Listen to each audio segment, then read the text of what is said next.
Bonjour, bonsoir mesdames et messieurs, c'est votre confrère Fofana Jamato qui vous parle de la développure américaine, tout savoir sur la développure américaine. Je suis là encore cet après-midi, cette soirée, pour vous parler de la développeur. Sachez que nous, on ne va jamais se fatiguer, on ne sera jamais découragé de vous parler de la développeur. Notre objectif, c'est que vous et nous immigrons sur le sol américain à travers la développeur. Vous et nous ayons la chance d'avoir la fameuse Green Card qui nous permettra d'être un citoyen permanent aux États-Unis. Donc dans cette vidéo, je n'ai pas un thème précis sur lequel je vais exposer ou sur lequel je vais expliquer de fond en large, mais ce sont des questionnaires qui viennent. Donc ça peut-être je pourrais dire c'est une vidéo, une courte vidéo, c'est plus une short vidéo, mais short vidéo c'est que les sessions de vidéo est 15 secondes, donc mais on va dépasser au moins les 15 secondes. Maintenant, vous allez voir que l'avant-dernière vidéo, la dernière vidéo que je viens de publier, ça parlait de est-ce qu'il faut se marier après l'interview, se marier avant l'interview. Est-ce qu'il faut se marier avant l'inscription ou après l'inscription? Donc, je l'ai expliqué très bien, vous pouvez regarder la vidéo. Surtout, n'oubliez pas de liker la vidéo, de vous abonner tout en activant la cloche de notification qui se trouve juste en bas de votre petit écran. Ceux qui ne connaissent pas le bouton de like là, c'est comme ça, c'est le signe comme ça. Donc vous cliquez là-bas seulement, ça veut dire que vous avez liké la vidéo. Beaucoup de gens regardent la vidéo mais ne prennent pas le temps de liker la vidéo. Et pourtant, c'est la seule manière. Quand vous likez, vous partagez, vous vous abonnez sur la chaîne YouTube, c'est la seule manière pour vous de nous encourager. Puisque vous ne pouvez pas nous payer l'argent. Voilà, donc la seule manière par laquelle vous pouvez nous encourager, c'est de liker nos vidéos, c'est de partager, c'est de nous poser vos questionnaires, les parties que vous ne comprenez pas. Sachez que je ne suis pas seulement sur YouTube, je suis sur Facebook avec la page Développeur 2023 US, dans le groupe encore Facebook Développeur 2024 US pour ceux qui aiment les groupes ou ceux qui aiment les pages. Je suis aussi cofondateur du groupe Développeur 2024 US sur Telegram et sur WhatsApp. Maintenant, ici, il y a des gens qui m'ont envoyé des questionnaires concernant est-ce que lorsqu'on joue, on remplit la fiche d'inscription en ligne là, est-ce que on est obligé de mettre, parce qu'on demande là où tu es, et est-ce qu'on est obligé de mettre seulement les adresses de notre pays de nationalité, notre pays d'origine? Je vous dis bien, la fiche d'inscription, j'ai déjà fait une vidéo sur là-dessus, mais je vais répéter encore. À la première partie, on va vous demander votre nom. Ça veut dire votre last name, votre middle name, votre first name. Le last name, ou bien votre family name. C'est ça qu'on appelle le last name. Family ou bien last name. Ça, c'est votre nom de famille. Vous allez écrire votre nom de famille.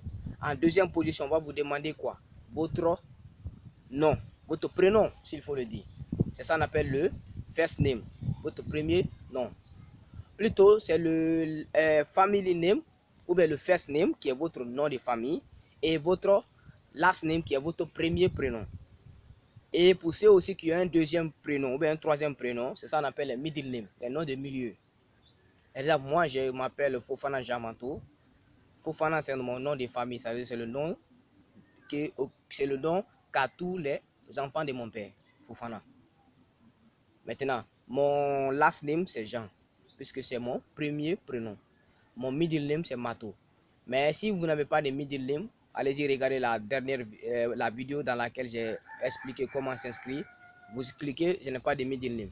Maintenant, ce n'est pas la partie qui nous concerne. La partie qui nous concerne, vous pouvez être de nationalité guinéenne, mais vous ne résidez pas en Guinée. Vous résidez au Maroc, vous résidez en Algérie, vous résidez au Togo. Donc, en bas, je pense que c'est la 8e ou la 9e question. On va vous demander là où vous résidez actuellement. Vous devez mettre le pays dans lequel vous résidez actuellement, qui est différent de votre pays de nationalité, si vous ne vivez pas dans votre pays d'origine. Mais si vous êtes guinéen, vous vivez en Guinée, vous allez remplir les informations selon la localité. C'est comme ça.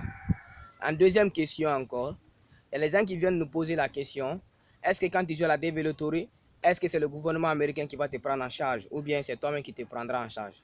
Je vais dire à tous ceux qui jouent à la DV Lottery américaine, quand tu es sélectionné, tu es appelé à remplir un document qu'on appelle le DS260. Le remplissage de D260, tu peux le faire toi-même si tu comprends l'anglais, si tu sais remplir. Ou bien tu te fais assister par quelqu'un qui connaît déjà comment remplir le DS260. Maintenant, tous les autres dépenses, toutes les dépenses que tu vas faire jusqu'à l'interview, c'est toi qui vas te prendre en charge toi-même. Le gouvernement américain ne va pas t'aider en aucun cas pour dire, bon, comme tu as ça, tu as dépensé, tu as arrêté ici, tu ne vas même pas rentrer en contact avec le gouvernement américain. L'intermédiaire entre toi et l'État fédéral, c'est le KCC. Et le KCC, là, tu ne peux que l'envoyer des emails pour dire, bon, j'ai fait telle erreur lors de mon DS260, faites une réouverture, je vais aller rectifier. C'est ça seulement tu peux demander au KCC. Ou bien demander, bon, j'ai rempli mon DS260, bon, jusqu'à présent, je n'ai pas reçu ma seconde lettre. Tu peux les poser les inquiétudes là. Mais dire maintenant que j'ai manque d'argent, ben, je n'ai pas d'économie. Non, non, non. Le gouvernement américain ne vous prendra pas en charge. Même la personne qui va vous héberger aux États-Unis une fois que vous allez voyager, votre sponsor, que d'autres appellent le parrainage. Parce que d'autres disent dans d'autres pays, le sponsor n'est pas obligatoire. Je dis bien, tous ceux qui jouent à la DV Lottery, le sponsoring est obligatoire. Même si dans votre pays, ou bien à l'ambassade, on ne va pas te demander les documents qu'on appelle l'affidavit au support. Ça veut dire les documents que ton sponsor va t'envoyer, mais il faut avoir un sponsor. Parce qu'à l'interview, on ne sait jamais. On peut te poser la question, qui va t'héberger une fois que tu seras sur le sol américain? Tu vas dormir, c'est qui? Et si ça trouve que tu es incapable de répondre, ça peut être un sujet de refus de visa. Et moi, je ne le souhaite à personne. À tous ceux qui me suivent, je ne le souhaite à personne. Je souhaite que tous ceux qui me suivent sur mes différentes plateformes, quand ils vont à l'interview, ils puissent avoir leur visa. Et voyager presque dans la première semaine après l'interview, ou bien après l'obtention du visa, dans les 2-3 mois après l'obtention du visa. C'est mon souhait. Donc, le gouvernement américain ne va pas vous prendre en charge. Même les frais de green card qui s'élèvent à 220 $, c'est vous qui allez le payer dans votre... Vous allez enlever l'argent dans votre propre poche pour payer cela une fois que vous serez sur le sol américain. Les frais d'interview qui s'élèvent à 330 $, c'est le prix minimum dans les ambassades. Ça peut aller au-delà de ça. C'est vous qui allez payer ça. Et si vous êtes 5, vous avez joué en famille, vous, madame, et vous avez 3 enfants, ou vous avez 4 enfants. Si vous avez 4 enfants, ça fait 6 personnes. 330 $ fois 6. Malgré que c'est vous et madame, vous allez passer l'interview, mais les enfants sont comptés comme la famille. Et les enfants doivent avoir leur passeport. Si vous avez reçu l'interview, on doit mettre le visa dans le passeport de tout et chacun. Mais si vous le souhaitez, vous savez que vous n'avez pas les moyens de voyager avec toute la famille, parce que le billet d'avion peut être cher, vous pouvez dire, bon, comme nous avons reçu le visa, je compte voyager seul d'abord, madame et les enfants vont rester. Une fois que je serai sur le sol américain, si je commence à me débrouiller, je vais les faire parvenir. Ça ne change rien. Ils ne vont pas s'opposer à cela. Donc c'est un peu ça. Donc préparez-vous. J'ai déjà fait une vidéo sur comment se préparer économiquement avant d'être sélectionné. Le gouvernement américain ne vous prendra pas en charge. Là, je tiens à le préciser. Maintenant, pour ceux qui demandent, lors des remplissages de DS260, dans la partie où on demande le niveau d'études, j'ai vu là-bas études second degré, ça veut dire études diplôme de école secondaire, BEPC, lycée sans diplôme. Si vous allez cliquer là-bas, diplôme de BEPC ou bien lycée sans diplôme, tu sais que c'est le statut que tu occupes, tu vas cliquer là-bas. Mon frère, tu ne seras jamais sélectionné. Hein. Parce que quand vous partez en bas, ou la partie où on dit niveau d'études là, vous partez en bas, et même ils ont précisé là-bas que c'est seulement ceux qui ont le diplôme du bac, ça veut dire le second degré, qui ont le diplôme du bac ou bien son équivalent. Maintenant, tu vas essayer de voir si toi tu n'as pas fait le bac, ou bien tu n'as pas le bac. Mais l'équivalent du bac dans votre pays, c'est quoi? C'est quel diplôme? Par exemple, c'est nous ici, l'équivalent du bac, c'est quelqu'un qui peut aller en terminale, il fait le bac, il échoue. Il fait 2 fois, il échoue. Donc, il est obligé de partir faire une école professionnelle. Maintenant, l'école professionnelle là, constitue l'équivalent du bac. Maintenant, quand on fait l'école professionnelle, je pense que les diplômes qu'on nous donne, peut-être c'est les CAP ou bien les BTS. Donc, c'est l'équivalent du bac chez nous en Guinée. Maintenant, je ne connais pas pour les autres pays de l'Afrique. Donc, je parle selon les conditions éducatives de la Guinée. Maintenant, si tu as fait la formation professionnelle, il ne s'agit pas d'avoir le BTS, le CAP, mais il s'agit d'avoir 2 ans d'expérience pratique dans le domaine ou bien dans le métier que tu as appris dans cet institut de formation professionnelle durant les 5 dernières années qui sont passées. Donc, je pense que je me fais comprendre. Ce sont des petits trucs que les gens ignorent parfois et qui peuvent les rattraper dans le DS-260 ou bien lors de l'interview et ça peut causer des refus de visa. Et nous, on ne souhaite pas cela. Nous, on souhaite vous éclairer pour qu'une fois que vous partez à l'interview, vous n'ayez aucune complaisance. Et ça, c'est que malgré qu'on ne va pas vous demander l'argent de poche lors de l'interview, mais il faut toujours se préparer avec l'argent de poche. Parce que vous pouviez dire, je vais chez mon sponsor il va s'occuper de moi économiquement, il va me loger. Mais vous devez prouver à l'ambassade ou bien au consul que moi, une fois aux États-Unis, j'ai quelque chose avec moi-même, comme telle somme, comme $3000, comme $300, comme $400, comme $500. Je peux me prendre, malgré que mon sponsor, j'ai un sponsor, mais je peux me prendre un peu en charge.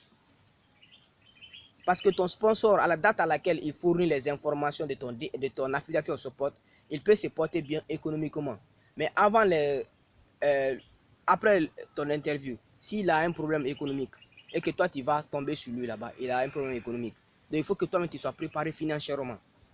Donc je pense que c'est des petits trucs qu'on ignore parfois, mais c'est bon de rappeler aux gens, surtout ceux qui sont en train de passer leur interview, de se préparer convenablement. Merci. Si vous avez aimé la vidéo, n'hésitez pas à liker, à vous abonner tout en activant la cloche de notification qui se trouve juste en bas de votre petit écran. S'il vous plaît, likez le signe qui est comme ça là, en bas de la vidéo là. C'est écrit là-bas, like, partagez, commentez, télécharger, enregistrer. Partout où c'est comme ça là, likez là-bas la vidéo s'il vous plaît. Ça ne vous prend même pas une seconde, ni une minute, ni même une heure. C'est la seule manière que vous pouviez nous encourager. Donc, likez la vidéo, partagez la vidéo. Si vous avez des questionnaires sur la développeur, ne vous hésitez pas. Posez-les dans les commentaires. On va faire le devoir de vous répondre. C'est que les gens viennent surtout sur Facebook parce que là-bas, là, tu écris la question, tu envoies. Mais ça, c'est que moi, j'ai une page sur Facebook où je reçois au moins 5 à 10 questions.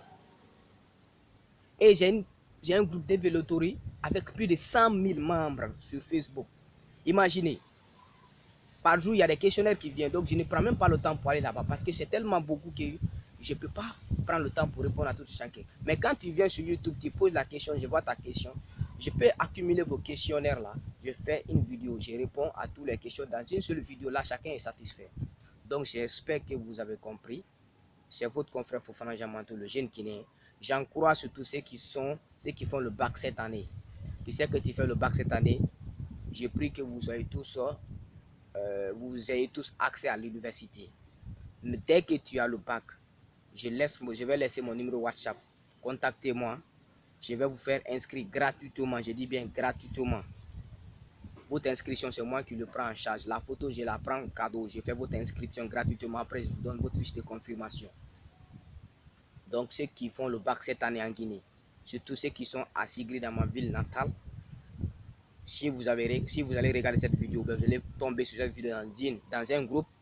Je vous dis, si vous avez, dès que ils vont programmer le résultat des bacs, vous êtes gagnant, n'hésitez pas. Venez me contacter. Si vous êtes à Sigri, si vous êtes à Conakry, contactez-moi. On va faire tout possible pour vous inscrire gratuitement. C'est gratuit. Merci.